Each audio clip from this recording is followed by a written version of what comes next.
Final score from College Station: the Miami Hurricanes 10, Texas A&M 3. I said it on the preview episode earlier last week that the death of Texas A&M would be their rush defense and Marcel Reed. Final stats of the day: Marcel Reed, 25 of 40, 237 passing yards, 2 interceptions. Marcel Reed has now thrown 6 interceptions against the last 3 Power 4 opponents they've played. That being Miami, 2 against Miami, 2 against Texas, 2 against South Carolina. The regression, I think, of Texas A&M entirely as a team has been really unfortunate. It's hurt them down the stretch. I think they've regressed in every area, special teams, defense, offense, especially Marcel Reed. The run game has been non-existent. I know missing Le'Veon Moss for a good chunk of the season may have something to do with that, but even today, with Le'Veon Moss healthy for 2.5, 3/4 of the game before he ultimately got re-injured and never came back in the game. The run game just non-existent, and this is supposed to be one of the best offensive lines A&M has had in a long time. They have been good. They've been really good at times. They're huge, just maroon goons on the front, averaging like 320, 325 pounds there on the offensive line, and they just haven't been able to really get a consistent push to establish the run game this season. And going all the way back to the preview into this season, I thought that'd be a huge point of emphasis for this team, especially with the running back room that we have with Le'Veon Moss and Ruben Owens and EJ Smith, Amari Daniels. I mean, all of those guys can tote the rock any Saturday. But the run game just being non-existent for quite a while now. Marcel Reed playing probably some of just his most inconsistent football that we've seen all season, just over the period of the last 3 games, which is an extremely unfortunate time to have that. And the Miami Hurricanes, I thought really neither A&M or Miami played all that great. You could tell that these two teams had a lot of similarities, as I talked about on the preview episode. It was going to be a strength on strength matchup. And it really came down to whoever was going to score a touchdown first wins the game. I actually texted one of my buddies and was like, who, and this was probably beginning of the fourth, middle of the fourth, that whoever scores a touchdown first is going to win this game. And that's ultimately what ended up happening. Miami scored a touchdown off of a kind of a sweep to Malachi Toney, who is really a star for this Miami offense and has been all season, continued to have an impact in this game. And just an unfortunate way for Texas A&M to go out to finish the season. There's really no other way to put it. I think it leaves a sour taste in the mouth, just the way that they finished the season with the loss to Texas, and then also with the loss in the first round of the college football playoff game at home in Kyle Field for the first time ever, which brings me to another point. Texas A&M is now 1-11, 1-12 when College Game Day is in town. That's notable to me. There is something weird about that. I don't know what it is. I'm not typically one to believe in curses or anything like that, but just a weird situation there. Whenever College Game Day comes to town, A&M just can't seem to get out of their own way and win a football game. And I think A&M, a lot of their struggles today too was being in their own way. They've been really, really good, I think, at times this season, but at the same time, they've been really good at shooting themselves in the foot. They shot themselves in the foot several times in the first half. Once again, with special teams being horrific, especially field goal kicking. They missed. Well, the first field goal attempt got blocked, and it was 0-0. A&M had a chance to take the lead, and then the bad fake punt.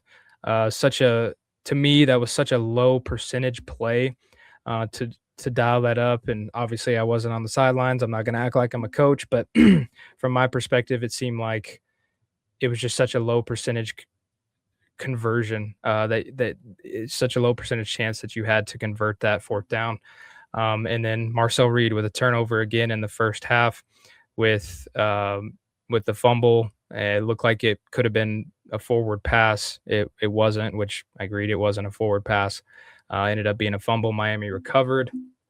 And then in the second half, penalties, getting in these situations, getting behind the sticks. A&M, it feels like any time that they start a drive, or even if they're in the middle of an offensive drive, if they have any pre-snap penalties, whether that's false start, holding, delay a game, anything like that, you might as well consider it kind of a wash drive. That's kind of just something that I've noticed. That's just my opinion. Obviously, I don't have a ton of just like numbers to back that up. That's just strictly my observation, but just really frustrating. It puts you in a tough position to win when you shoot yourself in the foot, back yourself up, and then you can't dig yourself out of that hole. So moving forward, though, I will provide a little bit of optimism.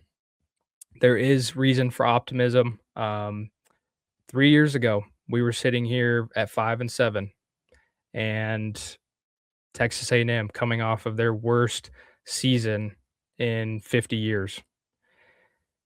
Now, looking at where they are, how they've improved, where they've improved, being in the position to even talk about A&M being in the college football playoff, there's reason for optimism.